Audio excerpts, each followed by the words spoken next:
एक गांव में एक सेठ रहता था। वह सेठ पूरे गांव में अपनी कंजूसी के लिए प्रसिद्ध था। वह अपने यहाँ काम करने वाली नौकरों से काम तो करवा लेता, लेकिन पैसे देने से बच जाता था, क्योंकि वह वेतन देने से बचने के लिए पहले ही कोई ना कोई जुगाड़ लगाना चाहता था। इसलिए गांव का कोई भी लड़का उसके यहाँ नौकरी करने को तैयार नहीं होता था। एक बार दूसरे गांव का लड़का उस सेठ से नौकरी मांगने आया।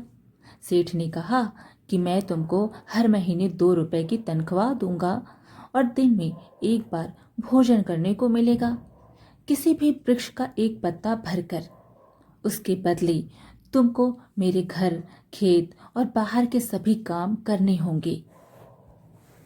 सेठ ने लड़के को एक शर्त भी रखी कि अगर तुम काम छोड़कर गए तो मैं तुम्हारे नाक और कान काट लूंगा, और अगर मैं तुम्हें निकालता हूं तो तुम मेरे नाक और कान काट देना। एक तो लड़का बहुत ही सीधा साधा था और उसे दुनियादारी की ज्यादा सूझबूझ भी नहीं थी। दूसरे लड़के को काम की जरूरत थी, इसलिए उसने हामी भर दी। सेठ उसे सारा दिन खेत, बाजार और घर का सारा काम करवाता, जिससे उसका अंग अंग थककर चूर हो जाता। दिन भर मेहनत करने के पश्चात वह बरगद के पेड़ का एक पत्ता तोड़कर सेठानी जी से भोजन मांगता। सेठानी उसके पूरा पत्ता भरकर भोजन दे देती। यह उसका रोज का नियम था। गांव में आसपास कोई भी ऐसा पेड़ नहीं था जिसके पत्ते इससे बड़े हों। सेठ उससे दिन भर काम करवाता और रात को वह बरगद के पत्ते पर उसे भोजन दे देता। इस तरह कम भोजन खाने के कारण वह सूख कर कांटा हो गया था। उसकी तबीयत बिगड़ने लगी थी। उसके शरीर में ताकत नहीं बची थी। अब उसने नौकरी छोड़ने का निश्चय कर लिया। वह सोचने लगा कि जान है तो जहान है, फिर चाहे सेठ मेरे नाक और कान काट दे। वह सेठ से जाकर बोला कि मुझे काम नहीं करना। सेठ ने कहा कि शर्त के अनुसार मैं तुम्हारे नाक और कान काट दूंगा, और सेठ ने वैसा ही किया और लड़के को तनख्वाह भी नहीं दी। लड़का जब अपने गांव पहुंचा तो उसकी इतनी बुरी हालत देखकर उसका भाई आग बबूला हो गया। उसने उससे सेठ का पता पूछा। उसने अपने भाई को आश्वासन दिया कि मैं सेठ को सबक सिखाऊंगा। उसका भाई सेठ के पास पहुंच गया और कहने लगा, सेठ जी, मुझे अपने यहाँ नौकरी पर रख लो, मुझे काम की बहुत जरूरत है। सेठ ने अपनी शर्त सुना दी कि मैं तुमको महीने के 2 रुपए तनख्वाह दूंगा और एक दिन में एक बार एक पेड़ के पत्ते के ऊपर भरकर भोजन मिलेगा। अगर तुमने नौकरी छोड़ी तो तुम्हारे नाक कान काट लूंगा, और मैंने तुम्हें नौकरी से निकाला तो तुम मेरे नाक कान काट देना। यह लड़का बहुत होशियार था। अगले दिन सुबह सेठ ने लड़के से कहा कि जाकर बैलों को तालाब पर पानी दिखा लाओ। लड़का तालाब पर बैलों को पानी दिखाकर वापस ले आया। लड़का जंगल जाकर केले के पेड़ का पत्ता तोड़कर ले आया। उस पत्ते को भरते सेठानी का लगभग सारा भोजन खत्म हो गया। अगले दिन सुबह गर्मी के कारण इसका एक बैल मर गया। सेठ ने उससे पूछा कि क्या तुमने कल इसे पानी नहीं पिलाया था? लड़का बड़ी मासूमियत से बोला कि आपने स्वयं ही तो बोला था कि बैलों को पानी दिखा लाओ। मैं उन्हें तालाब पर ले गया और उन्हें पानी दिखाकर ले आया। सेठ अपना सिर पकड़कर बैठ गया और उससे कहने लगा कि जब कोई काम कहूं तो उसका एक कदम आगे सोचा करो। लड़के ने बोला, ठीक है। सेठ को अब एक नया बैल खरीदना पड़ा। पहले ही दिन हजारों का नुकसान हो जाना सेठ को बहुत सता रहा था, लेकिन शर्त के अनुसार वह चाह कर भी उसे निकाल नहीं सकता था। अगले दिन सेठ ने उससे कहा कि खेत पर हल चला लाओ और आते वक्त ईंधन के लिए लकड़ी काट कर ले आना और गोश्त के लिए किसी जानवर का शिकार करके ले आना। वह लड़का सारा दिन खेत पर काम करके थक कर चूर हो गया था। घर वापस जाने लगा तो उसे ईंधन के लिए हल के टुकड़े कर लिए और सेठ के कुत्ते को काट कर उसका मांस ले गया। लड़का सेठानी से कहने लगा कि मैं तो शाकाहारी हूँ, मैं तो दाल चावल ही खाऊंगा। सेठानी ने उसे केले का पत्ता भरकर दाल चावल दे दिए।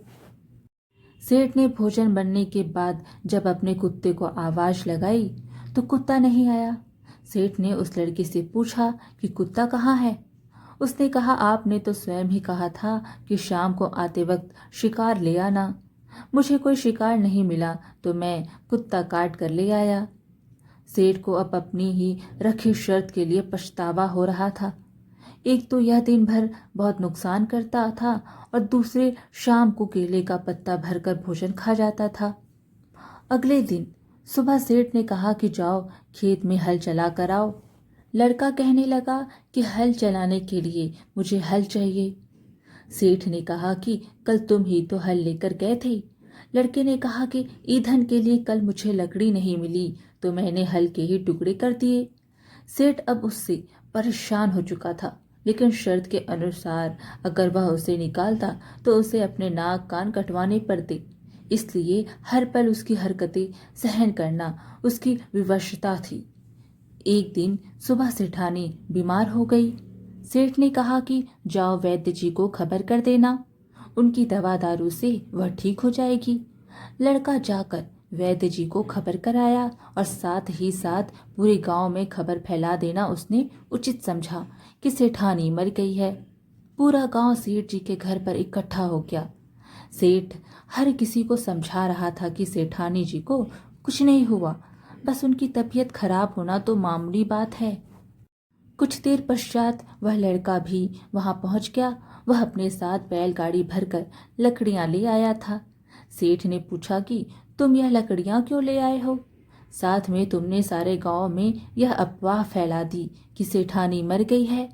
वह लड़का कहने लगा कि आपने ही तो कहा था कि एक कदम आगे की सोचा करो। मैंने सोचा कि आज सेठानी जी बीमार हुई हैं, कुछ देर में मर जाएंगी, इसलिए गांव में खबर फैला दी।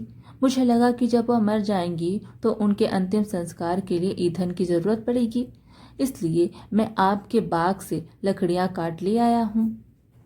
अब कंजूस सेठ के सब्र का बांध टूट चुका था।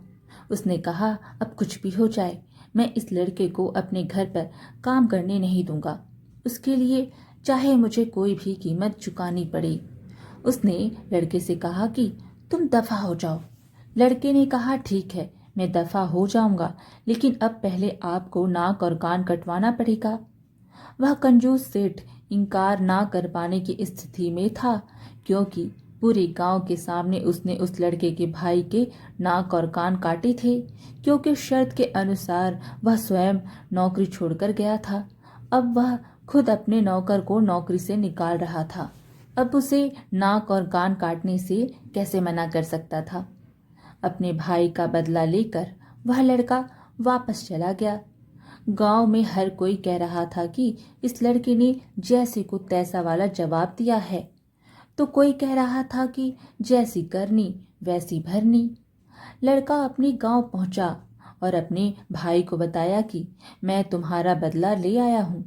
यह सुनकर उसके भाई का बहुत खुश होना तो स्वाभाविक था।